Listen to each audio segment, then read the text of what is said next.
Hi అండి అందరికీ welcome to my channel. ఈరోజు సొరకాయలతో సొరకాయ పచ్చడి ఎలా చేసుకుందాం. ఎప్పుడు కానీ సొరకాయ పప్పు సొరకాయ అలా కాకుండా ఇలా ఒకసారి ట్రై చేసి చూడండి, చాలా బాగుంటుంది టేస్ట్. ఫస్ట్ మనం కర్రీలోకి ఎలాగైతే కట్ చేసుకుంటామో అలా సొరకాయ ముక్కలు కట్ చేసుకోవాలండి.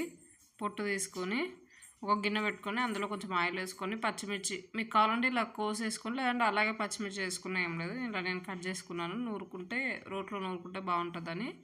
ఇలా పచ్చిమిర్చి కొంచెం ఫ్రైగాను అందులో పసుపు పచ్చివాసన పోగానే సొరకాయ ముక్కలు వేసేయండి. వేసి మంచిగా మనం కర్రీకి అయితే ఎలా ఉడుకుతుందో అలా ఉడికించుకోవాలండి.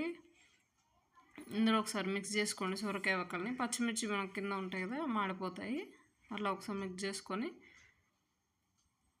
మంచిగా అన్ని ముక్కలకి పసుపు అంటేట్టు మిక్స్ చేసుకోండి. ఇందులో కొంచెం పుదీనా కొంచెం నిమ్మకాయ వేసేదంతా చింతపండు కూడా వేసుకోండి. ఇక్కడ చింతపండు వేసే క్లిప్ మిస్ అయింది. చింతపండు కూడా వేసుకోవాలి. ఇది పుదీనా ఫ్లేవర్ బాగుంటుంది. పుదీనా మాత్రం స్కిప్ చేయకుండా వేసుకోండి, చింతపండు స్కిప్ చేసినా ఏం లేదు. దీన్ని కొద్దిగా కుక్కర్ ఇచ్చినాక కొంచెం కలుపుకోండి. మూత పెట్టి కుక్ కానివ్వండి, లేదంటే కర్రీ మాడిపోయినట్టు అవుద్ది. మళ్ళీ నేను ఇంకా స్టీల్ గిన్నెలో కుక్ చేస్తున్నాను కాబట్టి తొందరగా మాడిపోద్ది. అందుకే మధ్య మధ్యలో కలుపుకుంటూ కుక్ చేసుకోండి. అందులో కొంచెం మెంతి ఆకు కూడా వేసాను. మెంతి ఆకు మీకు అవసరమైతే వేసుకోండి, లేదంటే స్కిప్ చేసేయండి.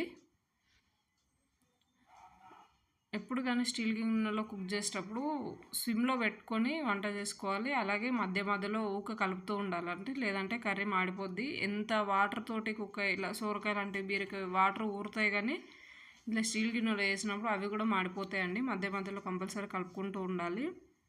ఇలా కొద్దిగా మగ్గినాక అందులో సాల్ట్ వేయాలి. సాల్ట్ వేసి మళ్ళీ మూత పెట్టుకొని మళ్ళీ ఒక 5 to 10 minutes కుక్ కానివ్వండి. కుక్ కానిచ్చాక ఒక పీస్ తీసుకొని మనం ఏదైతే సొరకాయ ముక్కుందో ఇట్లా ఒత్తి చూడండి, మెత్తగా ఉడికిందో లేదో తెలిసిపోద్ది. మన కర్రీకి అయితే ఎలాగ మెత్తగా ఉడకాలో అలా మెత్తగా ఉడికించుకోండి. దీన్ని మీరు మిక్సీలో కూడా పట్టుకోవచ్చు. మిక్సీలో ఇట్లా పల్స్ ఇస్తూ కొంచెం కచ్చపచ్చ పట్టుకోండి. మరీ మెత్తగా పట్టుకున్నా బాగుండదు. అందులో మనం దీన్ని మొత్తం పూర్తిగా చల్లారనివ్వాలి. స్టవ్ బంద్ చేసి మెత్తగా ఉడికినాక స్టవ్ బంద్ చేసి మొత్తం చల్లారాలి. పూర్తిగా చల్లారాక మీకు మిక్సీ పట్టుకుంటా అనుకుంటే మిక్సీలో వేసుకొని కచ్చపచ్చగా పట్టుకోండి. నేను ఇక్కడ రోట్లో దంచుతున్నానండి.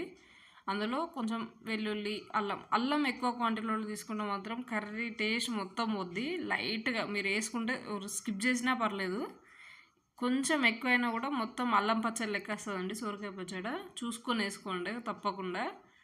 కొద్దిగా ఇంకా ఒక్కటే కొంచెం వేసుకోండి, లేకుంటే మొత్తం స్కిప్ చేసినా పర్లేదు. వెల్లుల్లి మాత్రం వేసుకోండి. వెల్లుల్లి జీలకర్ర వేసుకొని కొంచెం కచ్చపచ్చగా పట్టుకున్నాక మనం ఏవైతే సొరకాయ ముక్కలు ఉన్నాయో అవన్నీ వేసి కచ్చపచ్చగా నూరుకోవాలండి. మరీ మెత్తగా కాకుండా, మరీ మొత్తం వక్కలు లేకుండా, సొరకాయ వక్కలు అనేవి కనిపించకుండా మంచిగా కలుపుకోవాలండి.